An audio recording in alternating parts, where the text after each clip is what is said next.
Тартсаң аша төбінен тартсай. Тартып отырмын ғой. Салғатпа шашаң. Немене боқтай істеп отырып қой. Істе жөндеп. Папа, сіз дұрыс істеп жатқан жоқсыз, ана пұтақты кесесіз ғой. Үйретпе шашаң. Ой, үйдемесеңші, папа, жай жүрсеңші. Сөз қайтарма маған. Қайтарып отқан жоқпын ғой. Ой, шашаң. Шашаң. Мама! Не болды? Папа, айтшы. Bir нәрсе болды. Шашаң. Шашаң. Боқтай берді мені. Қазір көрсетемін мен оған. Шашаң. Тоқта, жаңағы мына балаға айтқан сөзіңді айтшы маған. Біраз болды ғой естімегенімізге.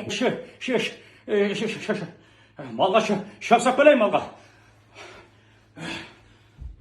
Ой, сорлы. Тілі қашын сайраған. Қолынан боқта келмейді.